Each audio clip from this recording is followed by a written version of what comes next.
So, what happens when a caveman with zero cooking experience, infinite overconfidence, and a rock as a rolling pin decides to invent pizza without even knowing what pizza is? Pause twos. Well, meet Grug. He's sitting on a log, staring at the sun. It's round. Then he looks at a flat stone, also round. Then he looks at a squashed berry. You guessed it. Round. Softly. A rock bonks him on the head. And just like that, an idea is born. He stands up, points at the sky, and says one word with the conviction of a prophet. Pizza. Now, here's the thing. Grug has never seen a pizza. He's never smelled one, never tasted one, never heard someone describe one. But in his mind, pizza is simple. Round, flat, edible. That's the whole definition. He tries making one out of mud first. It crumbles in his hands. He stares at the mud pieces, then back at the sun. Calm. Needs better ingredients. So Grug goes full inventor mode. He grabs a boulder. Not a small one, a boulder. He lugs over a whole mammoth leg, still smoking from the fire. He picks up a pile of random forest junk. Leaves, gravel, a whole fish, some mushrooms, a couple of bones he found lying around. He arranges them on a stone slab and nods like he's just solved world hunger. Now comes the dough part. Grug doesn't have flour. He doesn't know what flour is. So he grinds together random seeds, pebbles, and some dirt. Adds water. Gets a gray, lumpy paste. He flattens it with the boulder. The paste sinks into the ground. When he pulls it up, it's shaped like a crater. He shrugs, slaps it onto the stone slab anyway. Pause, twos.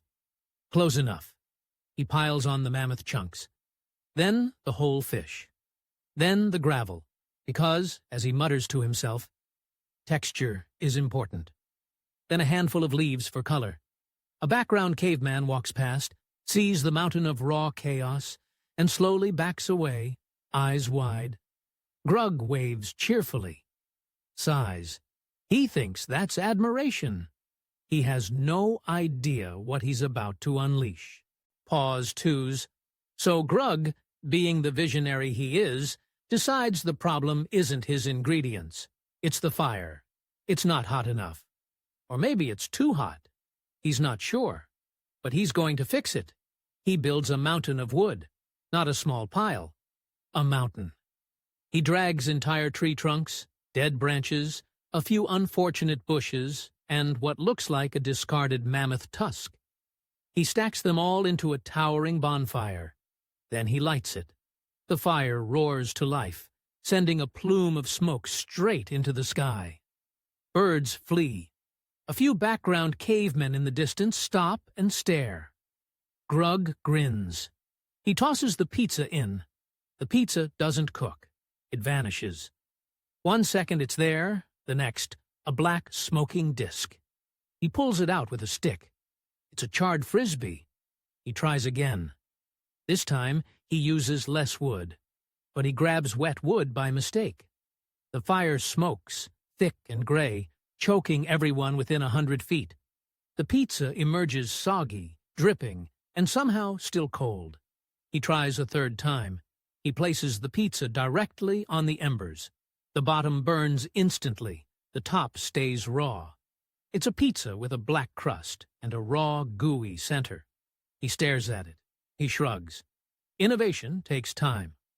Pause twos. Now, he's ready to serve his first customers. A few background cavemen wander by, curious. Grug holds up his latest creation, a lumpy, half-burnt, half-raw disc with a fish spine sticking out of it like a flag.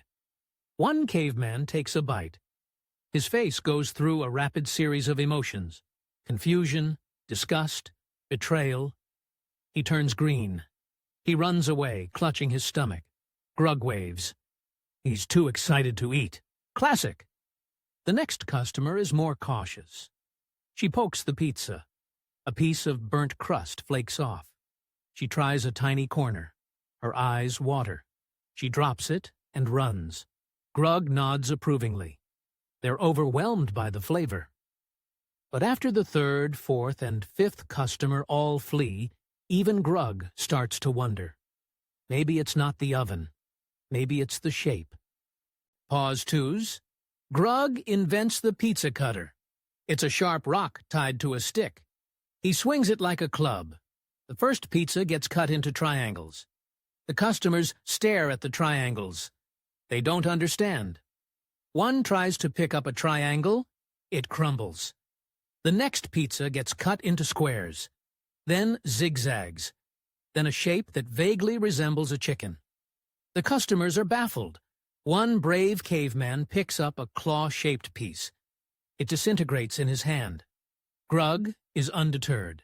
He cuts the next pizza into a spiral. Then a star. Then a shape that looks like a map of a continent nobody has discovered yet. The customers now just watch from a distance, pointing and muttering. Grug thinks they're amazed. He's actually creating a new form of abstract art, but he calls it dinner.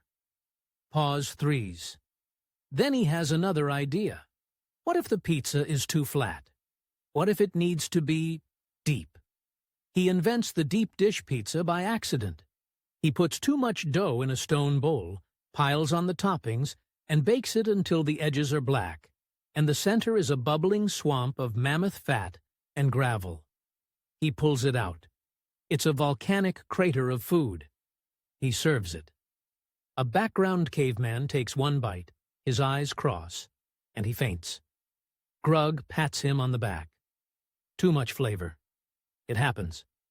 He's now convinced that the secret to pizza is chaos. The more random the toppings, the better. He adds berries, mushrooms, leaves, bones, a small rock, a piece of rope, and a handful of sand. He calls it the Grug Special. No one orders it. He eats it himself. His face goes through that same rapid sequence of emotions. He smiles through the pain. Perfect. Pause twos. By the end of the day, he has a pile of charcoal, a pile of raw dough, and a single pizza that somehow came out edible. It's round, it's golden, it's got a slight crunch. He takes a bite. It's good. He's thrilled. Then he looks at it. Too plain. He adds 20 more toppings.